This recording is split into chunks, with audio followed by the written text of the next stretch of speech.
and No, that's fine. I mean, they don't want to cross the line. They want to be. No, I agree. I don't want to talk about these things until we can talk about Okay. it. I don't want to pussyfoot around or, like talk around the edges of issues when we could just get it all out in the open.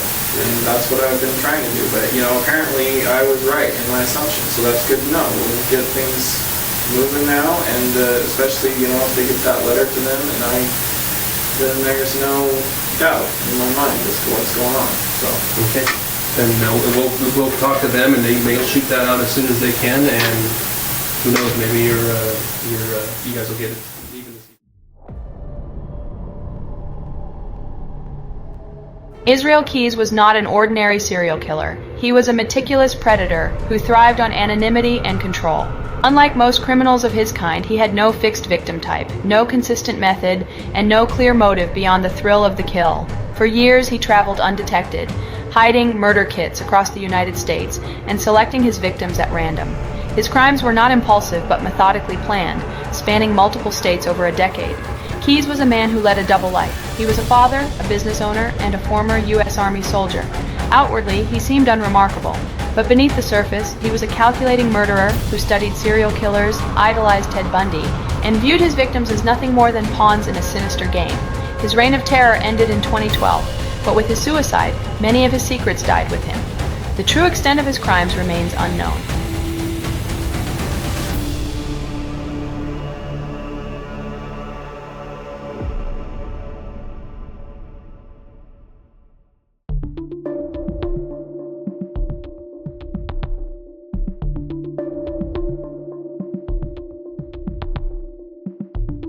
Israel Keyes was born into a strict and isolated environment, the second of 10 children in a deeply religious family.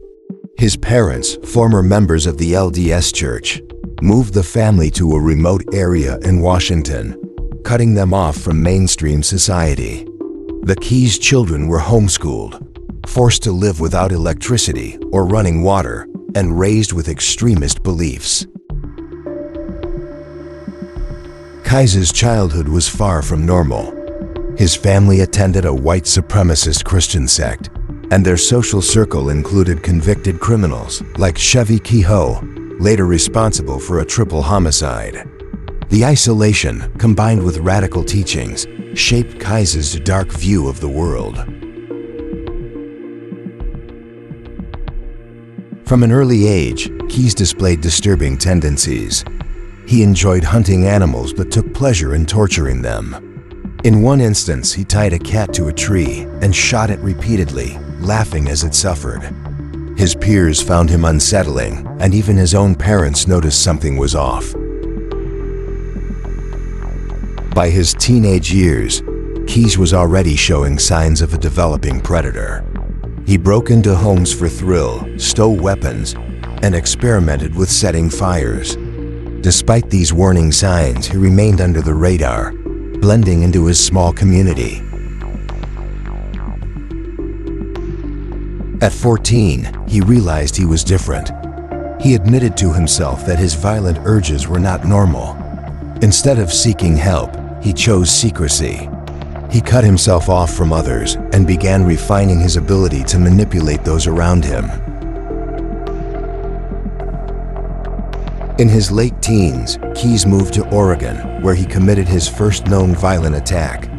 He abducted a young girl who was tubing down a river, dragged her into the woods, and assaulted her at knife point. He later admitted that he had planned to kill her but lost his nerve. This failure haunted him, and he vowed never to let it happen again. Joining the U.S. Army in 1998, Keyes saw an opportunity to blend in while sharpening his skills. He excelled in training, even passing a course for Army Rangers. While stationed at Fort Lewis and Fort Hood, he drank heavily and often talked about killing. After his military service, he moved to Washington, settling in the remote community of Knee Bay. He had a daughter with his girlfriend and maintained a facade of normalcy. However, behind closed doors, he was already planning his next moves. In 2007, Keyes moved to Alaska, where he started a construction business. Customers found him professional, but noticed occasional dark moods. Meanwhile, he was meticulously planning his future crimes, traveling across the country and leaving no traces. Unlike most serial killers, Keyes had no victim profile.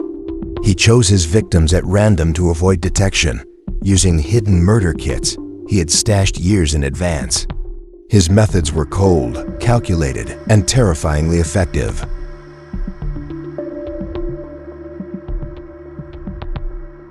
He preferred strangulation, claiming it gave him the most control. He justified his actions by avoiding parents of young children, though investigators doubted this claim. His ability to detach emotionally made him one of the most dangerous killers in recent history.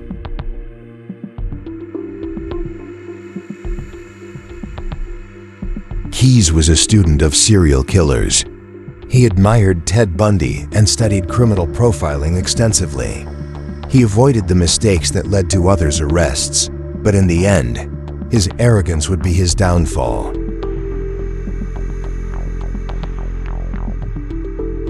Keyes' killing spree continued for over a decade. He admitted to at least 11 murders, but hinted that there were more. His most well-documented crimes involve the brutal murders of Bill and Lorraine Carrier in Vermont. In June 2011, he broke into the Carriers' home, abducted them, and drove them to an abandoned farmhouse. He shot Bill before sexually assaulting and strangling Lorraine. He later disposed of their bodies so thoroughly that they were never recovered. His final known victim was Samantha Koenig, an 18-year-old barista in Anchorage, Alaska. He kidnapped her from her coffee stand, held her captive, and then murdered her the next day. However, his actions after the murder led to his capture.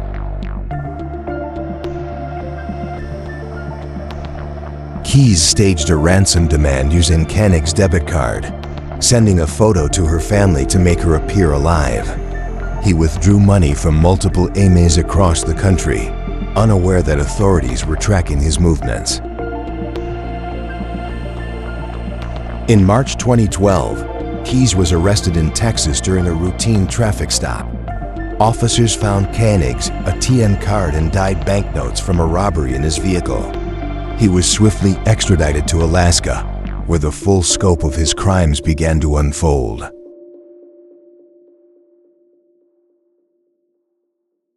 During interrogations, Keyes revealed chilling details. He admitted to stashing murder kits across the U.S. years before his crimes, containing weapons, restraints, and money. He confessed to multiple murders but refused to give full details, enjoying the power he held over investigators.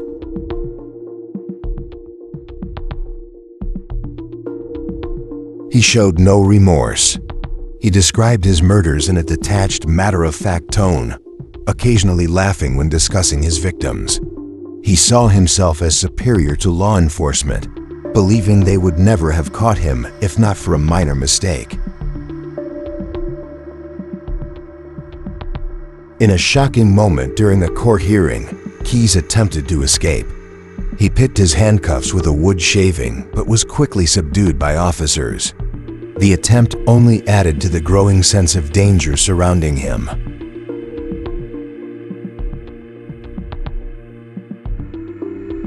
Keyes wanted to die on his terms. He expressed frustration with the legal process and demanded execution. When authorities refused, he took matters into his own hands. On December 2, 2012, he committed suicide in his jail cell, cutting his wrists and strangling himself. A bloody suicide note was found beneath his body, filled with cryptic phrases and drawings of skulls, believed to represent his victims.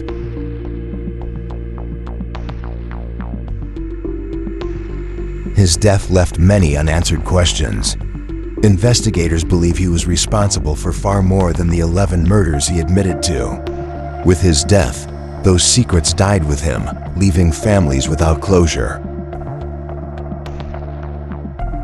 Israel Keyes remains one of the most enigmatic and terrifying serial killers in modern history. His ability to blend in, plan meticulously, and kill without remorse sets him apart. Even in death, the full extent of his crimes may never be known.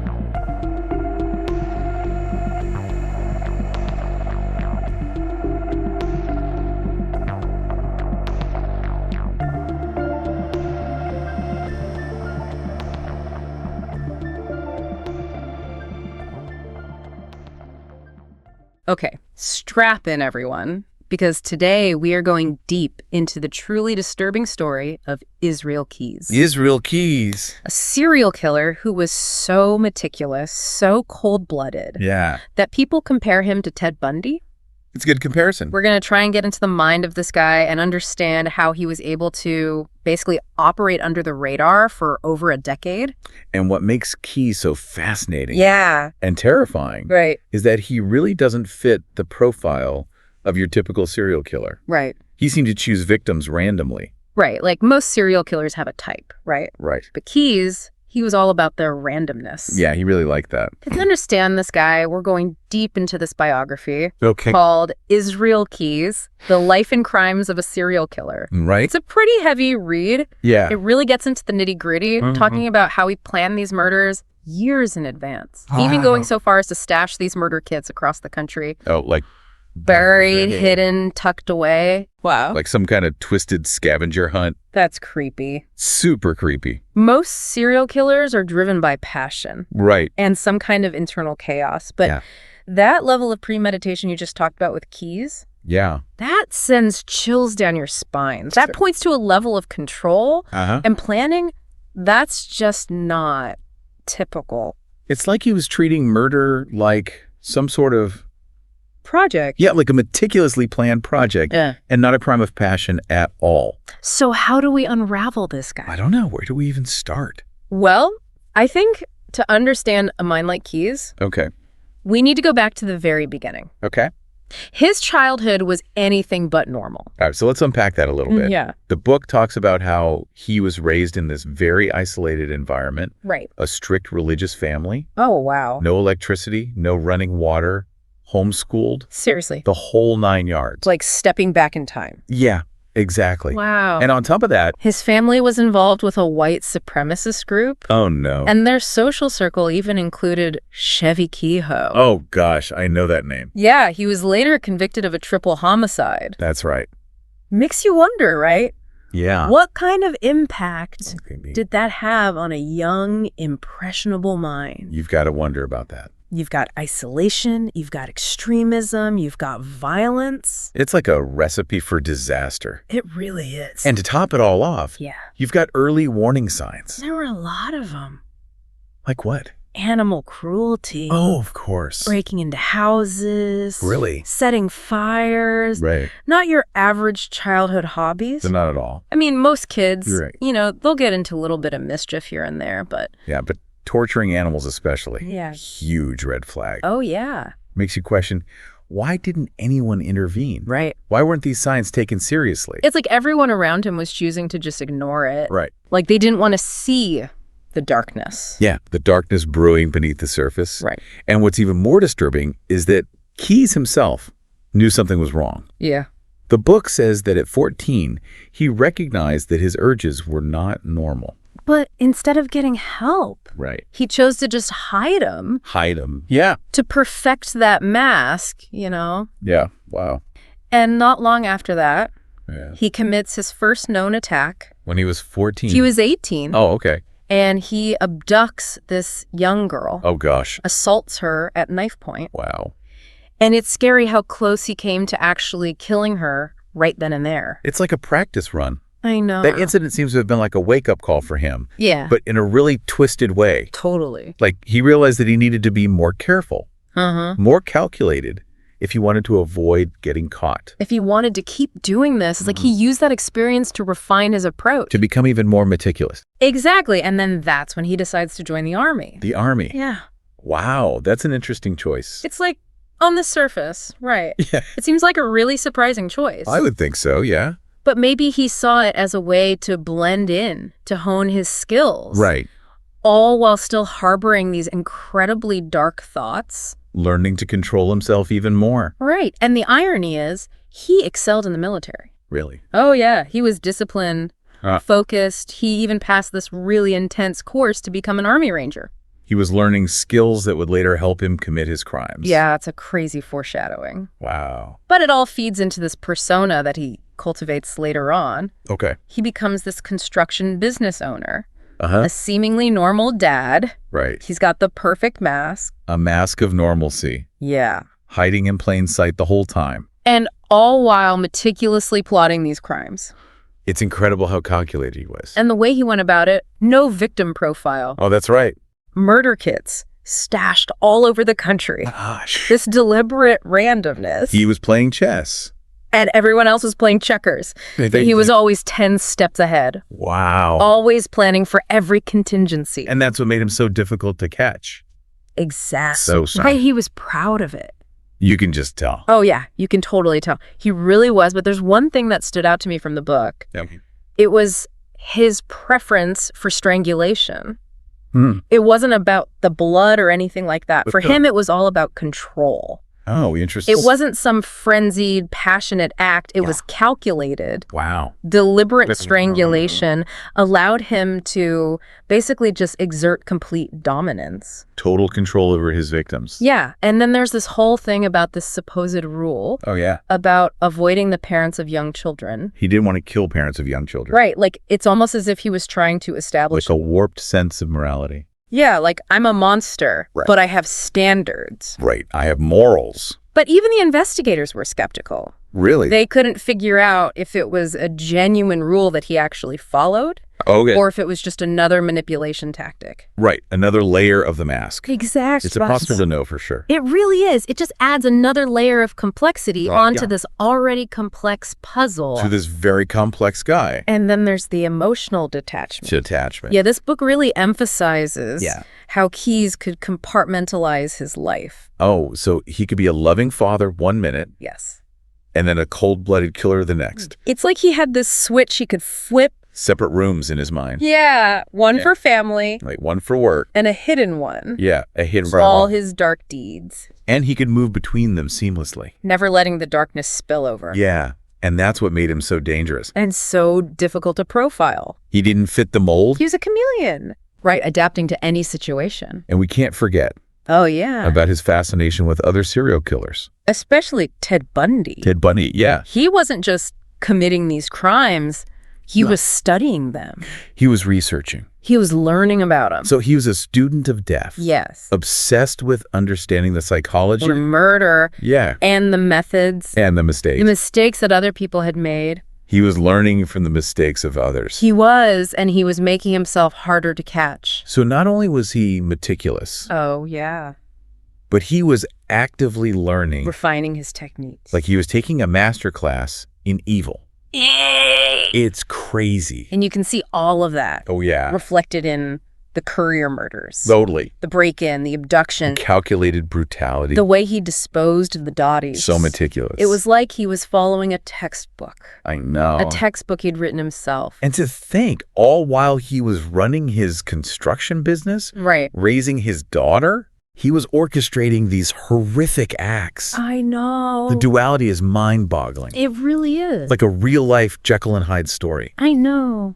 but so much worse. A sinister twist, for sure. And for over a decade, Over a decade. kept these worlds completely separate. It's unbelievable. He was winning his twisted game. He was until Yeah. Samantha Koenig. Oh, right. That's where the facade starts to crumble. So the abduction, the staged ransom, demands, Uh-huh. and then that fatal mistake. Using her debit card. Oh, right. That's right. It's like a domino effect. One wrong move, Sets off a chain reaction. leading to his capture. He was so careful for Yeah. so long. Meticulous. And then he gets sloppy with an ATM withdrawal. It's hard to believe. It really is. Classic case of hubris. Yeah. He started to think he was invincible. Smarter than everyone else. Arrogance and overconfidence. Yeah. His downfall. So he gets pulled over? For a routine traffic stop. Oh, go. Kune's ATM card. Yeah. Dyed banknotes from a recent robbery. Game over. What a moment for those investigators. I know. They had been chasing shadows for years. Literally. And they finally had their man. But even in custody, Keyes remained a manipulator. Really? Oh yeah, the book details these interrogations. Okay. And it's chilling. Wow. He confessed to some murders, but he was holding back information. Oh, he was playing with them? He loved playing mind games with the authorities. Like he was still trying to control the narrative. Yeah, even from behind bars. He was a puppet master. Pulling the strings. Until the very end. Until the very end. And then there was that moment during a court hearing. Oh, yeah. Where he tries to escape. Oh, wow, really? Picks his handcuffs with a wood shaving. He picked the lock. I know, he was desperate. Desperate and defiant. He still didn't want to be contained. Like a scene out of a movie. I know, it's crazy, but it shows that even facing overwhelming odds, he refused to give up. He was a fighter. That he was fighting for the wrong side. For sure. But deep down, I think he knew it was over. Yeah. And I think he wanted to go out on his own terms. So ultimately he did. He did. Took his own life. In his jail cell. The final act of defiance. Final curtain call. It's kind of poetic in a really messed up way. Yeah, but even in death, he held on to some control. Right. With that cryptic note. Full of symbolism and riddles. But no real answers. Like one last puzzle box. I know. It's like he wanted to leave the investigators with more questions than answers. But he took most of his secrets with him to the grave. And left behind a trail of devastation. And unanswered questions. We may never know how many lives he actually took. Or what his true motivation was. It's like trying to piece together a shattered mirror. You see fragments of the image. Yeah. But you'll never have that complete picture. And that's what makes this case so unsettling. We're left with this feeling of incompleteness. Right, like there are victims out there. Whose stories will never be told. Yeah, you said something earlier about Keyes being a student of death. Yeah. It makes me think about how he used that knowledge. To perfect his craft. Yeah, like he wasn't just driven by some base urge. There's more than that. There was a real intelligence at work. A calculated approach to evil. Right, he weaponized knowledge. And turned it into a tool for darkness. It's chilling. He studied the mistakes of others. Not to avoid making them himself. But to refine his own methods. And become the ultimate predator. And for a while there, it really seemed like he was winning. He was playing this game with law enforcement. Yeah, always staying one step ahead. Always anticipating their next move. And that facade of normalcy, that mask. The perfect mask. All while he was committing these horrible acts. It's a reminder that evil doesn't always look like how we think it should. It can blend in. Yeah. It can be charming. It can look totally ordinary. Your quiet neighbor, the friendly contractor. It's the guy you pass on the street every day. That's what's so scary about this case. And that's why we do this. To be aware. To be vigilant. Not to live in fear. Right, but to understand that these monsters that we're so afraid of, The ones hiding in the dark. sometimes they walk among us in broad daylight. We need to be able to spot those red flags. Those little signs. That something's not quite right. We have to trust our gut. Have those uncomfortable conversations. Intervene when something feels wrong. We can't bring back the victims. No. And we can't undo the pain that Keyes caused. But we can learn from this. We can educate ourselves Be more aware. of the potential for darkness. Even in the most unexpected places. If there's one thing to take away from all this, What is it? it's the importance of understanding human behavior. How complex it can be.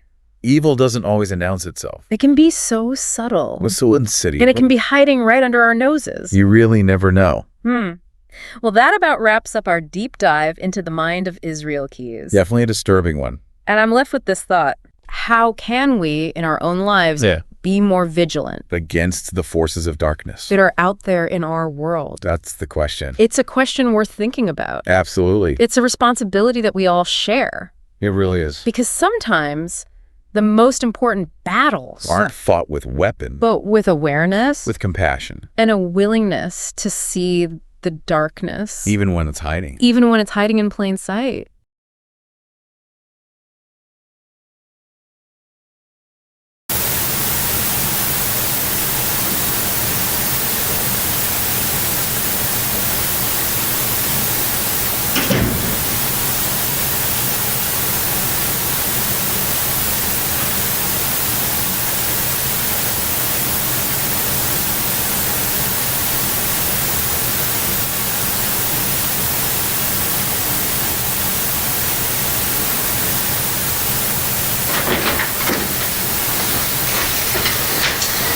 Didn't sleep much last night.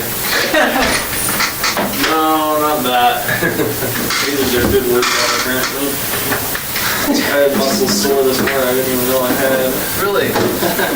Which muscles? Geez, that's a good thing you didn't get a full on. Just reminds me of like those late night infomercials where you used to sell those machines that shock your abs and stuff. Oh. It's like that. You had one? You bought one of them? No, Kimberly did. Oh, okay. But I tried it once just for a little bit. You get ripped from it? No. No, Rick, so you weren't too taken with the machine then, basically?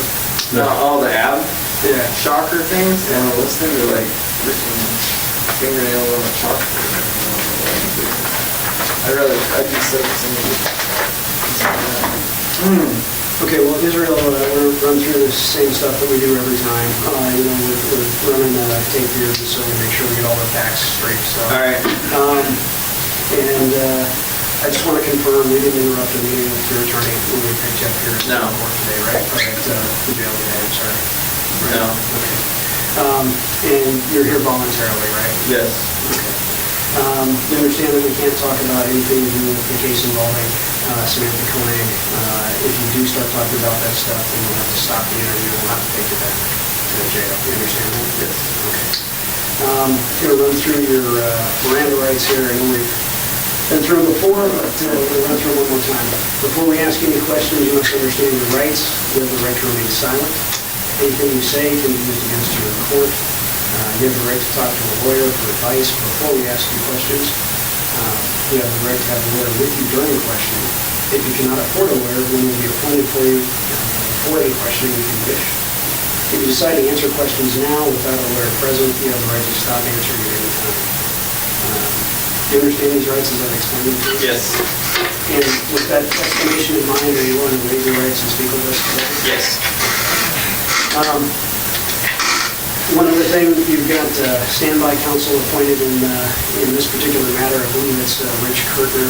Yes. And it may also be Jacqueline Walsh. I'm not 100% sure of that, but be that as it may, do you want either of those attorneys present today? No. Are you on any medications or any other substances that we should know about? No. And are you having any difficulty understanding where you're at or what's going on? No. I don't think so. All right, now that we're done with that, I apologize. We're going to jump here, and the first thing I got to tell you, Israel, we talked about a little bit earlier, that stunt yesterday in the courtroom did not go over well. With who?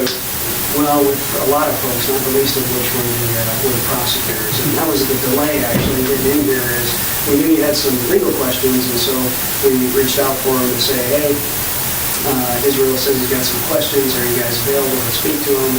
And I couldn't even get one of them was in court, and the other one said, basically, what the fuck, after yesterday. So they didn't think that was too funny. Why are they afraid I'd actually get away? Well, that would be embarrassing for them, I guess. No, I don't think that they were looking at it from that perspective. Lawyers just don't like excitement, that's all it is. Well, it's more of a understanding that they thought we were kind of working towards a goal, and they're working on trying to keeping Vermont on board and doing everything. I would have sent them an anonymous letter. Yeah. And so they're kind of wondering where we're at with that. Where are we at with what's changed since yesterday? More. Yeah. Well, what's changed for you, though? Nothing. Possibly additional charges.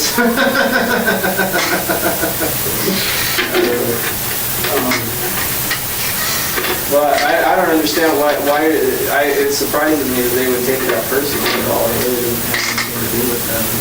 Well, I didn't interpret it as though they took it personally. They're very concerned and very frustrated because I think in their mind, we had a business relationship set up here, and they worked very hard to kind of lay out their position and the things that they thought that they could potentially do that would be in your interest based on the information you've provided. And So they felt like we had a business relationship, and they felt like the actions that you took yesterday really kind of threw that out the window. And I gotta be honest, it kind of looked that way from our perspective too.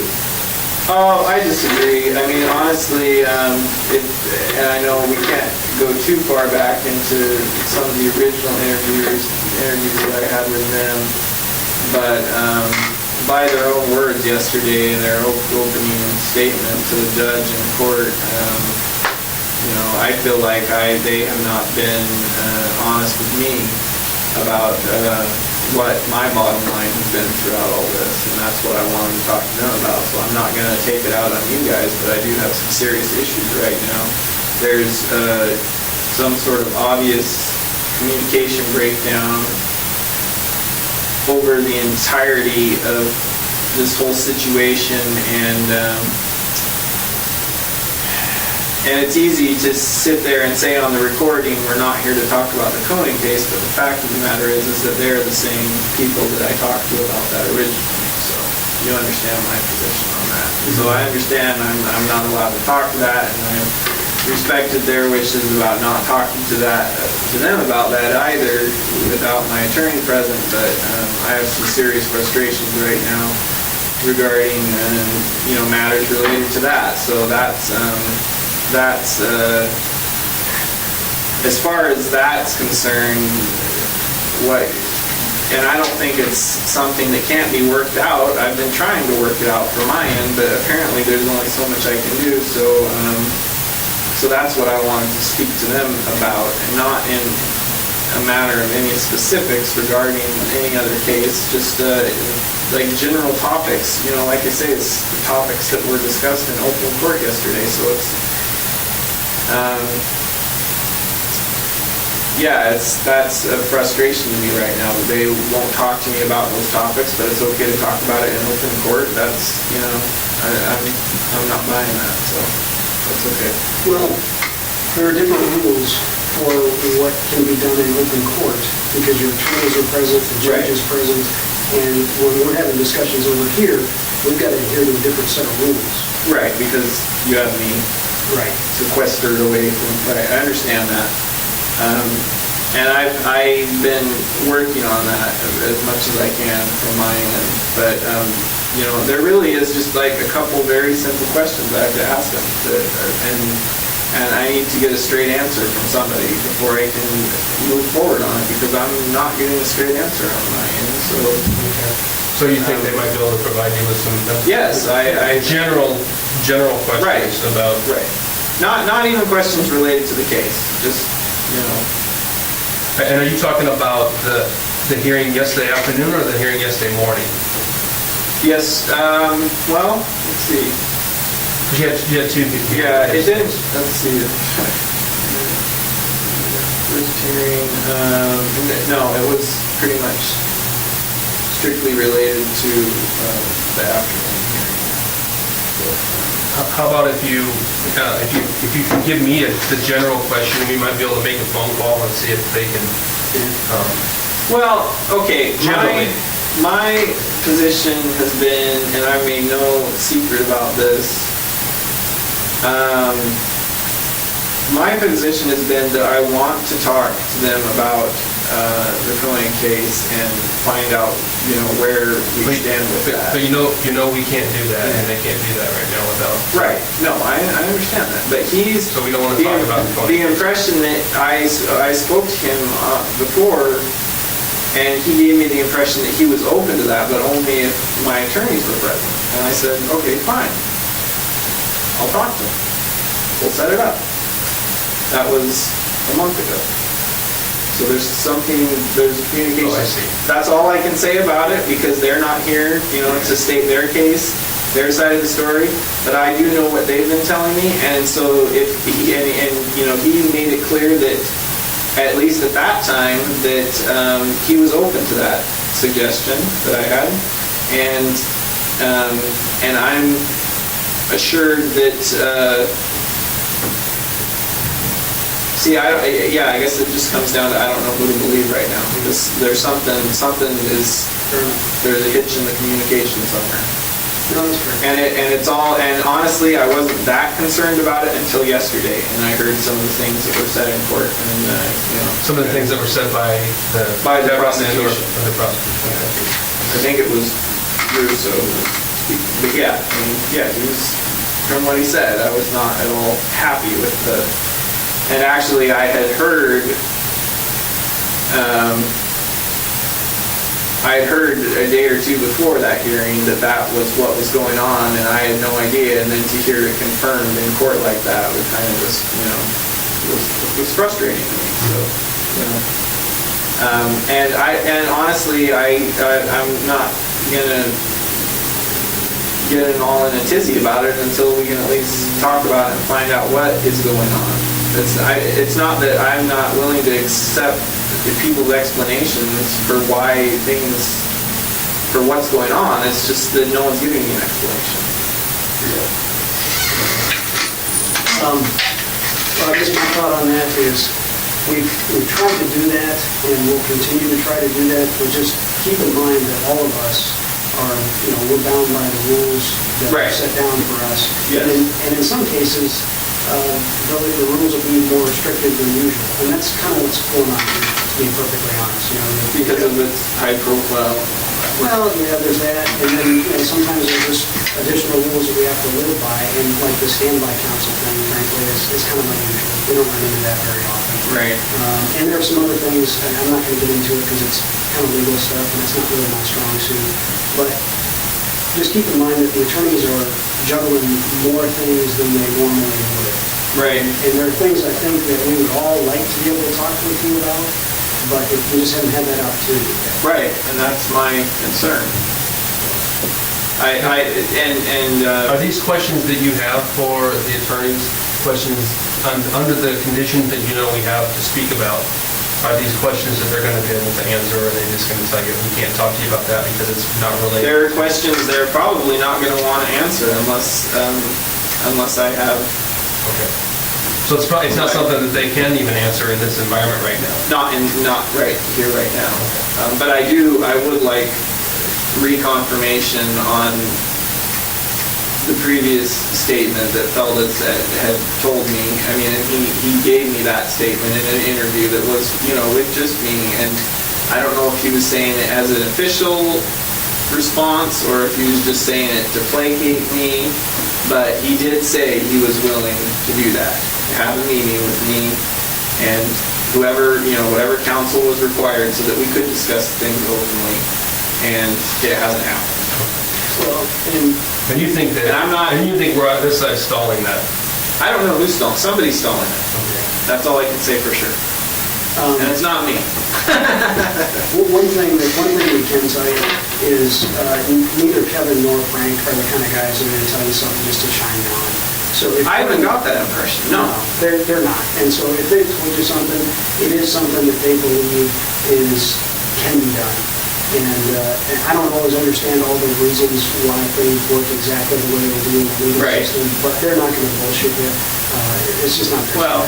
Right. I agree with you, and I believe you up to a point. I mean, it's not like I'm here expecting special treatment. I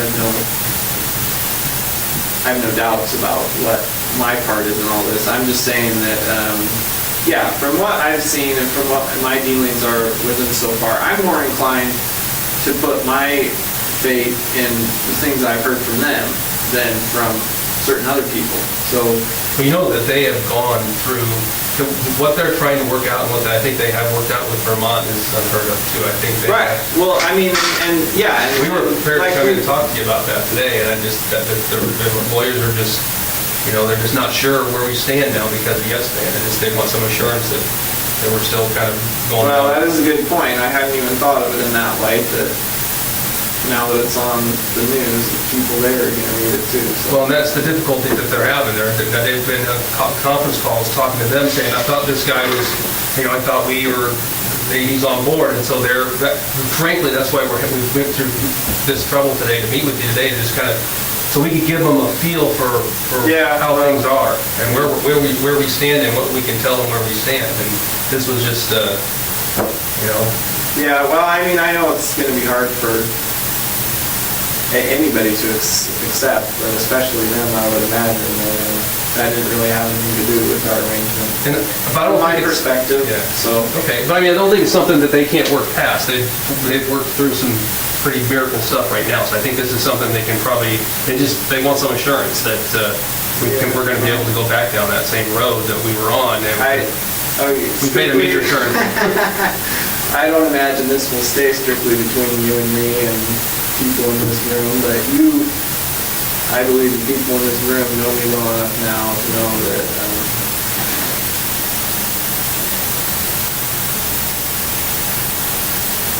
that when I say what happened yesterday has nothing to do with our arrangement, like I said, it's not some part of some grand scheme. I already know how this all ends for me, so. Well, I mean, it's good. I think that we can hear that from you. That was an opportunity that happened there, and right, that's what it was. Some of the things that they're concerned about and that they're getting questioned about by, like Vermont, for example, because like Jeff said, we know that they had a long conference call with Vermont today trying to explain what happened and answer questions in Vermont. We saw a draft version of the letter, and it was everything you asked for. I mean, it truly was. And I think they're trying to answer some pretty tough questions from Vermont right now about basically what the fuck. Right, but I mean, even still, from their perspective,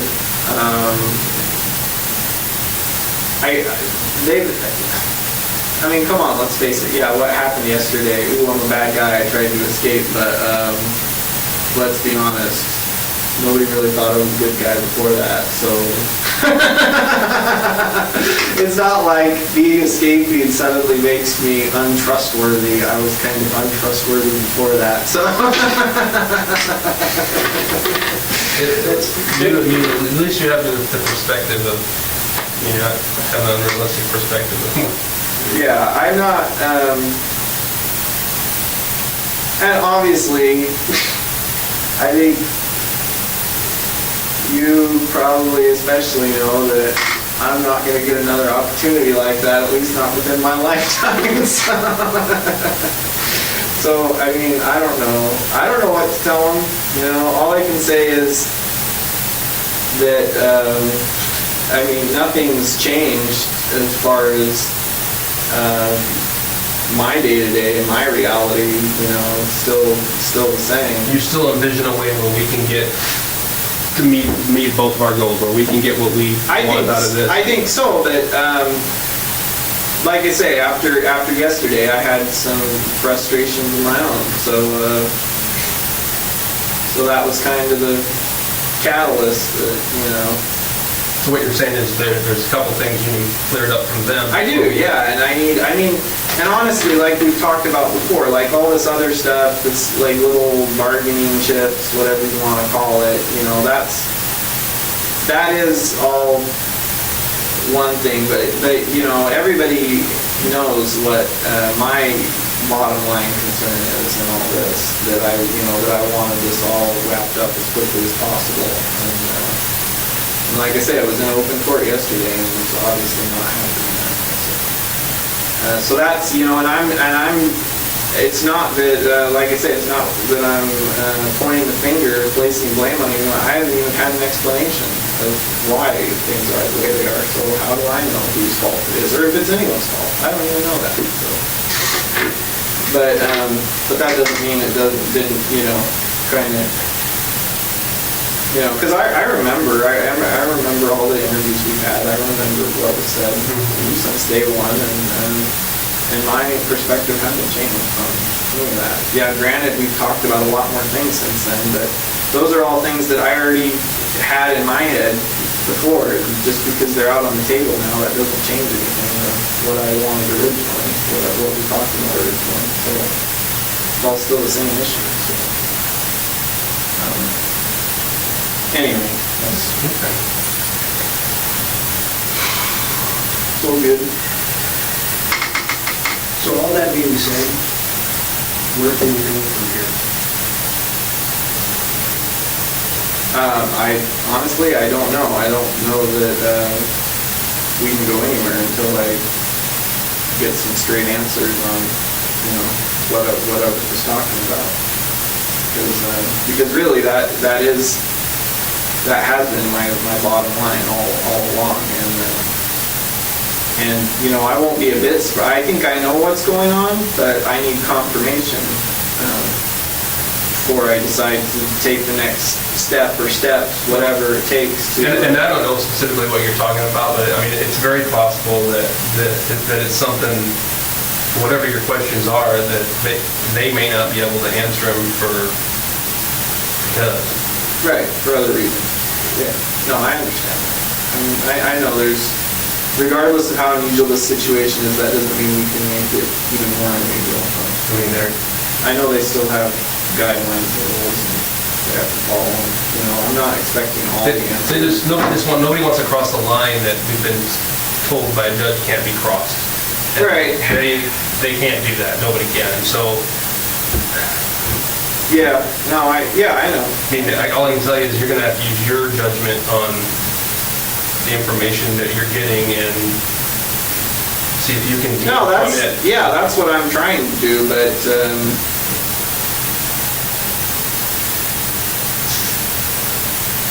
But it's not an easy thing when you get everything through a middleman, as it were. So,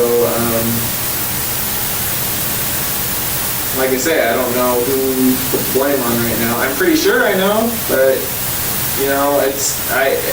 I was trying really hard to work with everybody on this, keep everybody happy, but as we all know, that doesn't always happen. So, and I don't want this to turn into any more. My whole concern with in all of this, and I know it's going to happen. If I have to do it, I will. But if I have to take the next step and just freaking, it's going to turn into even more of a three-ring circus and more that nobody wants. Right, and nobody wants that, and I don't think they want that. So that's why I thought it was in everyone's best interest that that we could all have all parties involved. But once again, sit down and have a meeting, just like in the beginning. Like when there was no question about the legality or whether this was proper or improper. You know what? There was nothing weird or unusual about that. It was a standard interview, and there was no objections or court orders or paperwork or petitions. All this stuff that's happened since then, it seems like it's done nothing. It hasn't changed anything. I still come over here and talk to you about stuff. It hasn't changed any of that. It hasn't changed my bottom line at all. All it's done is made everything more complicated for everyone else involved. And at the bottom of that, I don't get a straight answer on anything. Well, I mean, maybe I have been. I hope I have been, at least on a few things, but definitely not on everything. Because I'm not there. I don't know. I don't see all the emails. I don't see all the paperwork. I don't hear what's said. And it's not even that I want to hear or know all that stuff, but I'd at least like to hear and know about the stuff that pertains to me and what my interest is in. So. I think one of their concerns, and I think we all share it, is that yesterday's actions, regardless of why you took them, are just going to create new hurdles for them from the standpoint of, literally they had something, I really think it was just about agreed to. It may have even been agreed to, and I just don't know it. But like I said, we saw a draft version of the letter that had, I think, everything that you discussed or wanted in it. So they had achieved that. And then that stuff yesterday has now endangered that. In addition, I think they're concerned now that maybe you have a different agenda than what you told us because you were very specific. I don't want any media attention. This has created a bit of a frenzy. I gotta believe that your next court appearance is going to be standing only. There's probably going to be a lot of vigilantes guarding the door on that one. I'm afraid there's going to be, there was only a couple meet and greet people there yesterday. I'm afraid tomorrow's just going to have a fair amount more media people, unfortunately. And then arguably one of the probably biggest potential hurdles now is, we know you've indicated that you want to represent yourself on things for which you're not charged, and this could be a huge hurdle now that didn't previously exist. Right. No, I get that, yeah. These are all things that all of us are thinking about, but to be honest, they're probably more focused on it than the rest of us. And you may not have thought about those things, but that's what they're mulling over. Right. No, I get that. I get what you're saying. And honestly, I really hadn't thought of it at all until you mentioned it. I was concerned about the media coverage, not really thinking about the effect it would have on the things we discussed, thinking more about, that is my bottom line. I didn't want a bunch of press and didn't want a bunch of drama. And honestly, I could have lived with the drama as long as I had been successful in escaping. But since I didn't, now I'm like, man, I really wish I hadn't created all this drama. Well, maybe we could, we could step out and make a phone call over and just express some things, just let them know some concerns. I don't know what the specific questions are. It sounds like there are probably questions that wouldn't be able to be answered in this setting with the people that are here. No, probably not. But I mean, you get the gist of what I'm saying. I'm not. I appreciate that your honesty and then. I have no problem with other people speaking for me. The bottom line is I get to make all the decisions in the end. I'm not going to be coerced or tricked into something that I don't know I'm getting into at this point. So yeah, I mean, if you need to pass on in your own words whatever you think is going on, go for it. And the more communication we have on the issue, the quicker it'll get resolved, and I can get to the bottom of whatever's going on my end. So All right, well, let us step out for a minute and we'll be back with you. all right.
Okay, Andrew, appreciate your patience here. We talked to the attorneys, and they're more than happy to sit down and talk with you, just like Kevin Always said. have been. Yeah, just like Kevin said before, nothing's changed, and we knew that, but we just Okay. reconfirmed that. And they had us, what they're going to do is they're going to draft a letter that says, we understand, we, the prosecutors, understand that Israel Keys wants to sit down and talk about whatever issues. Things. Yeah. Just leave it completely open with his attorneys, with your attorneys. Right. They're ready first thing tomorrow morning. Yep. Okay.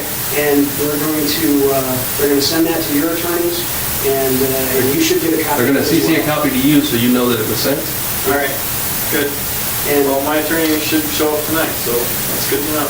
so you'll have a Heads copy. up. You'll have a copy of the letter. You'll know exactly what it says, and then it's up to you and your attorneys whether or not you follow through on it.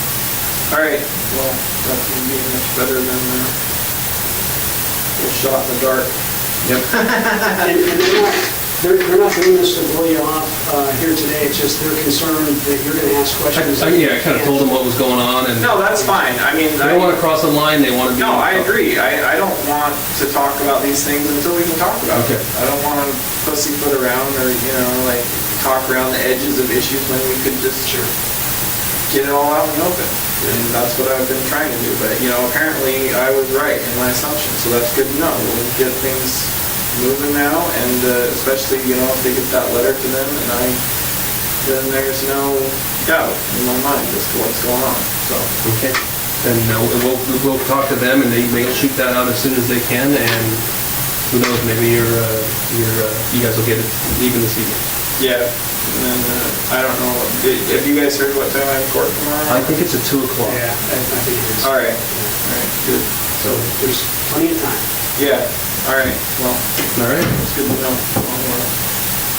I imagine I'll see you then, so yeah. All right. That's some work. Well, I think unless you have any other questions or anything else you want to, I don't know. you want a nap before tonight. No. I don't think so. All right. Well, hang tight for us here for just a minute. All right. And we'll be back, and we'll probably be heading back, all right? All right.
Yeah, no mind. Okay, is it over set? There.